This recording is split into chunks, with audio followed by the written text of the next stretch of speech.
In today's video, we are seeing if we can change the density and buoyancy of different types of wood through a series of experiments.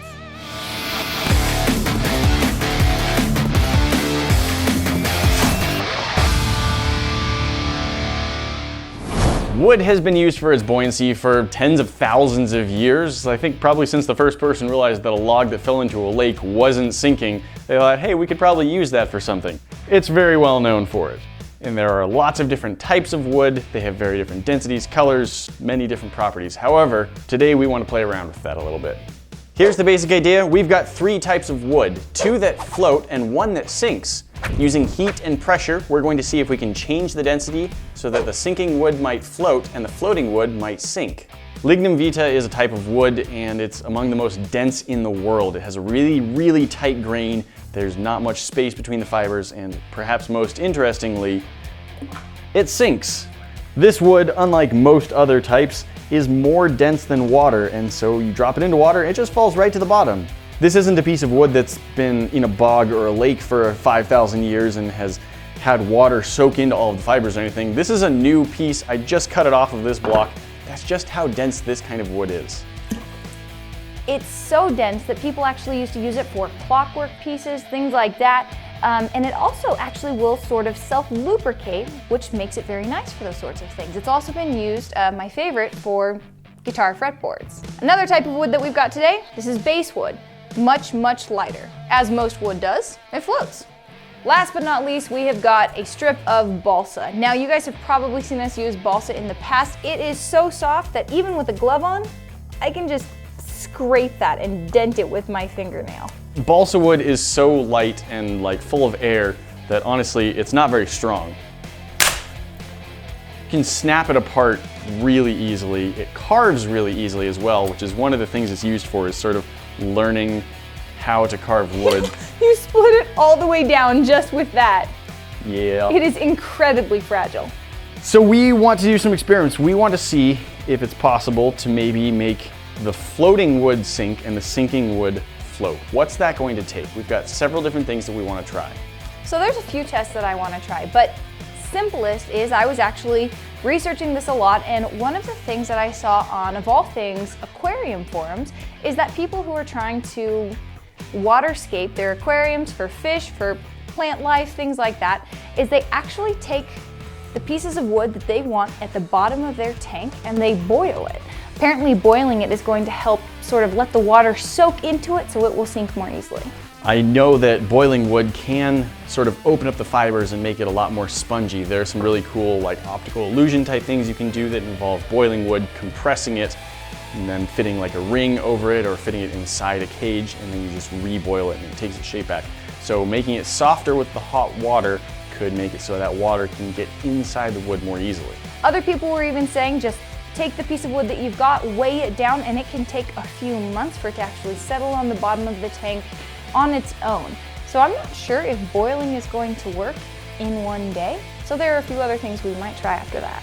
We've got our very sensitive gram scale here, and we've got 3 pieces of wood, the 3 different types we have here, cut to as close to the same size as I can get them. So they're very similar in size. We're going to see how they rank just being weighed. All right, so let's start with our densest piece of wood first, Lignum vitae. That scales in at 8.25 grams. Basswood, 3.55, so less than half. Balsa wood, 1.05 grams, so it's less than 1/8 the weight of the Lignum vitae. So, start out with, let's try boiling our buoyant wood, see what happens.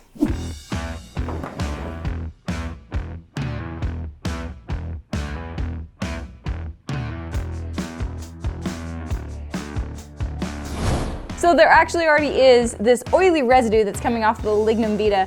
You can kind of see it here at the bottom of the pot. I was expecting that from these 2, the floating pieces, but not those 2. What comes off, it's very brittle. Wow. So it hardens immediately once it's out of the boiling water. So we've got a few more pieces. We've got just some slices of the wood. They aren't all the same as each other, but what we can do is weigh them, mark the starting weight, and then we can do some tests. I want to see what happens if we put them in a vacuum chamber or a pressure pot. putting the same pieces in a vacuum and then in pressure, vacuum pressure, maybe back and forth to see if we can sort of use the vacuum to pull the pores open and the pressure to maybe drive some water down into them. The other one, we also have a cooking pressure pot. We do. And I want to try putting those in that. It gets much hotter than regular boiling temperature, and of course it does have the pressure as well. So maybe instead that of would just do something. boiling, we're boiling it and we're also forcing the water into the fibers at the same time. Boiling while we're squishing it. Let's boil and squish it. 7.35 grams. 2.2 grams. 2.25. 2.55.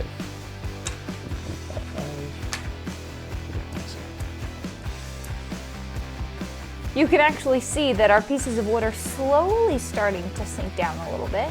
Water is running over the top of our base wood now. And the balsa is no longer completely skimming across the top. It's starting to sink a little bit. Balsa base.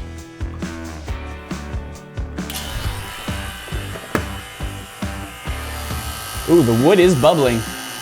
The base wood there, you can see bubbles just flying out of that. I feel like the balsa wood is also, but it's got so many holes in the top that it's just, we can't even see the escaping gases. There you go. There you go. Now it's actually pushing away. The bubbles are so forceful, it's No! making it jet around. You seeing this? It's moving, it's not floating, but the No. bubbles raising up are now easily lifting it and turning it and tossing it in the water. They are, and you can actually see this green gunk that's come off of that wood now. All right, I want to let the pressure back in on this one, and then I want to hold the pieces of wood down underneath the water. Okay.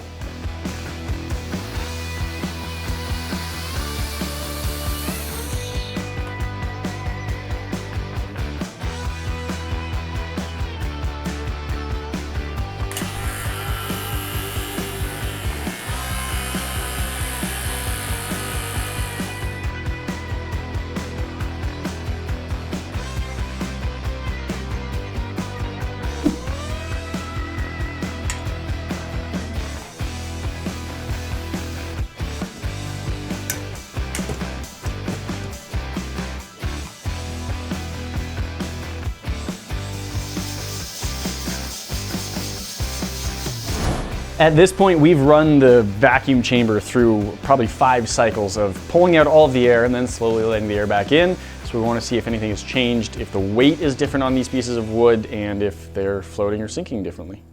Balsa wood, still floating, definitely still floating. Base wood, not floating. Oh my goodness, it worked? It's sunk. So this one was 2.2 grams before. It feels a little heavier. What's your guess? 5. I'm going with like 3. Okay. Oh, it went over my guess. Price is Right rules, I'm out. You win at 4.15 grams. Yes. All right, so the base wood originally weighed 5. 5.55. And it now sinks. I'm gonna say 13. I'm going 15. Ooh, Oh, she wins again. wait, really? 12.5 Yes! grams. Okay, 7.35. Now this one is the densest piece of wood, so I'm thinking that one's gonna change the least. 7.45. Oh my goodness, it hardly went up at all. 0.1 grams change. So this is so tight of a grain of wood that it barely was able to absorb anything at all. Our previously floating 5.55 grams was now just shy of 13 grams, and it sinks. That no longer floats in our jar of water. In comparison, you can take that entire block made out of the same wood, and it's just gonna float on top. Okay, how's our boiled water going? We've taken that off the heat. About the same result. We've got sunk pieces in there. We do. So you can see that we added our 2 pieces, a very, very thin piece of our densest wood. This is our balsa. It wasn't sinking, but it is lower down in the water. Originally, this one was 1.05, I believe. And now it is 3.55. So that's quite a bit more. Yeah. This is now about the same weight that the base wood was before we started boiling them. It's true. Ooh, 7.1. Over double. Yeah, about doubled in weight. Which is interesting because that piece now weighs only slightly less than this piece started out as. So let's try the Lignum Vita. This was the 8.3 grams. Let's see what this is at if it's changed. 8.8. So A little. like with the vacuum, very slight change. This is maybe a 0.2 0.25 gram change compared to a 0.1 gram change. So the boiling got more water in than the vacuum chamber. Neither one did too much. Now if we put these in here just to match, boiled balsa. Actually, I think our boiled balsa sinks more than our vacuum chamber balsa. Well, it could just be that it's a thinner piece. Obviously, the LV piece, dunk. But this one, basswood, that was floating before we did anything to it. boom. Down. We're also trying to see if the pressure pot can add even more water in. So this was 5.55. It's currently at 12.7. I'm going to write that on here as well. And we're going to see if there's any change in addition to what's already happened. So I'm just going to drop that down in there. I'm just going to put both of these in this jar. This jar is going to go into a pressure pot. This is just something that's designed to take pressure on the inside. It's kind of the opposite of our vacuum chamber. Vacuum chamber, pull all the air out, makes for a very low pressure. With this one, we put extra air in and it just squishes everything. We're going to see if that can drive even more water down into the wood fibers. Jar of water, piece of wood inside. Let's add pressure.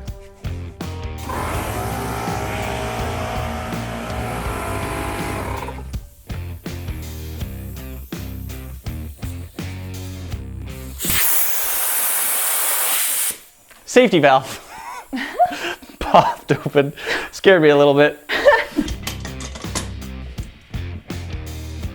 All right. Hey, they're still sinking.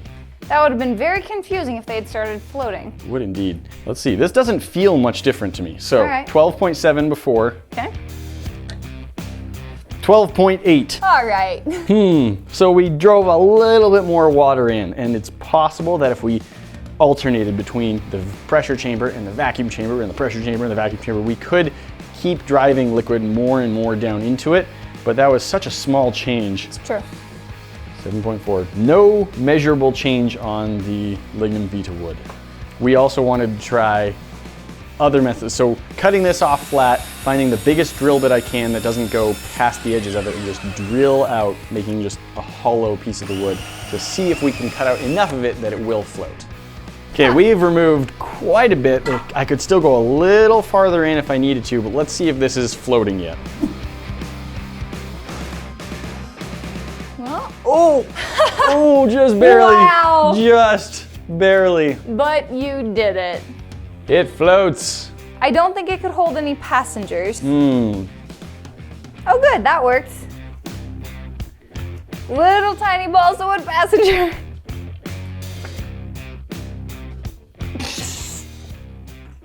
I'm sorry. Can you make wood sink? Yes, we successfully sunk a piece of basswood. In fact, we successfully sunk a couple of pieces of basswood. 2 different ways. The vacuum chamber, probably a little bit faster. We left that boiling for, I'd say, an hour. Vacuum chamber, we ran it about 5 times. We were able to drive the air out of it, let it saturate with water. That was wonderful. Really seemed to get into there, and the weight went way up. We got, I think, more than double the weight, was it? I think so. So yes, you can make wood sink pretty quickly. So guys, we have had a vacuum chamber that lowers the pressure in this space immensely. Now we have a pressure chamber, which is going to increase the pressure in a space. If there's anything else you want to see us do with that, let us know. Guys, thanks for watching. Click it there to check out our most recent video. Team Rocket, blasting off again.